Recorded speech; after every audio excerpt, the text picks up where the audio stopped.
Welcome to एके पाठशाला पिला माने तुमर दशम बोर्ड एग्जाम आ बहुत अल्प दिन तो ये भिडियो आम किसी इंपोर्टाट सब्जेक्टिव लंग क्वेश्चन आलोचना करिया जोड़े तुम मैट्रिक बोर्ड एग्जाम में बहुत इंपोर्टाट रहिबो। तेबे निहाती भिडियोटा को शेष पर्यंत देख और सामान को अधिक अधिक शेयर कर। समस्त प्रश्न बहुत गुरुत्वपूर्ण तथा परीक्षा रे आसिया भली प्रश्न। प्रथम प्रश्न रही पठित कविता अनुसरण में चिलिकार सायंकालीन दृश्य वर्णना कर 5 मार्कर।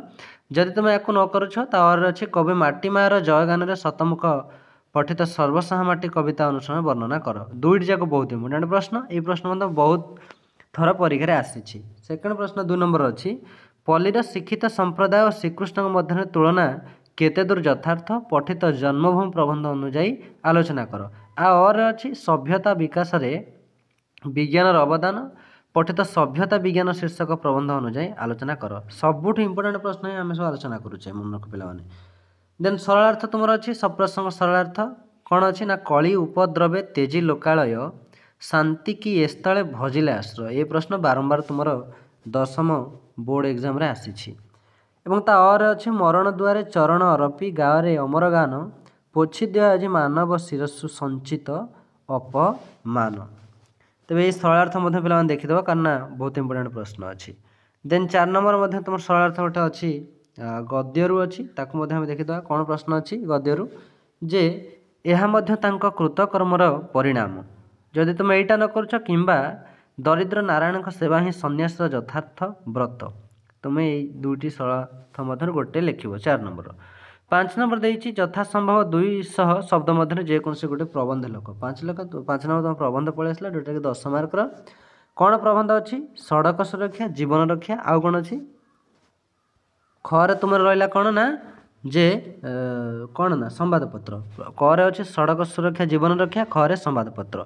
यही दुईट भितर तुम्हें आउ गोटे देती निरक्षरता एक सामाजिक व्याधि। ये 3टी भितर तुम जहाँ गोटे कर 10 मार्क। देन 6 नंबर देती यथासंभव 6 नंबर कौन प्रश्न देती कि यथासंभव 100 शब्द मध्य पत्र लेख तुमको पलि आसला कौन साइबर ठकामी रक्षा पाइबा सतर्कतामूलक पदक्षेप विषय सांग निकट को पत्र लेख। जदि तुम्हें यहीटा न कर अच्छे मैट्रिक पास कलापर तुम जीवन लक्ष्य विषय वर्णना करी मामू निकट को पत्र लेख। तो ये सब बहुत इंपोर्टेंट प्रश्न तुम रही पाने कारण समस्त प्रश्न बहुत गुरुत्वपूर्ण आम जहाँ भी सब आलोचना कले एवं यही प्रश्न गुड़िक बारंबार तुम मैट्रिक एग्जाम रे आसी। तो आउरी आम सब वीडियो अपलोड कर सब्जेक्टिव ऑब्जेक्टिव जब न देखी चैनल को जाए देखीदेव डिस्क्रिप्शन लिंक मुझे देदेवी आ प्लेलिस्ट वीडियो सब रही से सब भलसे देखी दियो निहाती तुम एग्जाम बहुत भल हम। और जहाँ भी प्रश्न सब आधार थिला सबू बछा बछा प्रश्न कारण सब संवाद सिलेक्शन प्रश्न जोटी कि अभिज्ञ शिक्षक और शिक्षयित्री जो मैंने बोर्ड रे कार्यरत से मैंने ही एरा सब कौन सिलेक्शन कर तुम प्रैक्टिस देउछन्ते संवाद रे।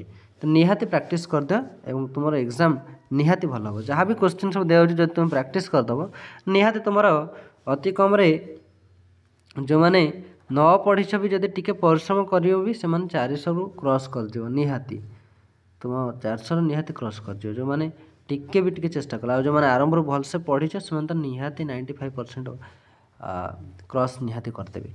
तो निहाती भल भाव पढ़ और जो टोटाल न पढ़ीछ कौन कर तुम ये सब जब प्रैक्टिस करदेव ना तो तुम्हें निहाती पास हो पास माने मिनिमम तुम 50% क्रॉस कर जो मैंने आरंभ न पढ़ीछ जदि ये प्रश्न गुड़िक तुम खाली प्रैक्टिस कर यार उत्तर तुम सब बहर प्रैक्टिस करदेव यार उत्तर मुझे पीडीएफ देदेवी टेलीग्राम रे से देखी प्रैक्टिस कर दियो शॉर्ट क्वेश्चन सब छड़ा जाऊँगी प्रैक्टिस कर दियो निहाती जो मैंने आरंभ न पढ़ीछ भी 50% मार्क निहाती रखीदेव जदि ये सब प्रश्न तुम भलसे प्रैक्टिस करदेव। तेज आज एति नेक्स्ट वीडियो आगे किसी प्रश्न आलोचना करवा।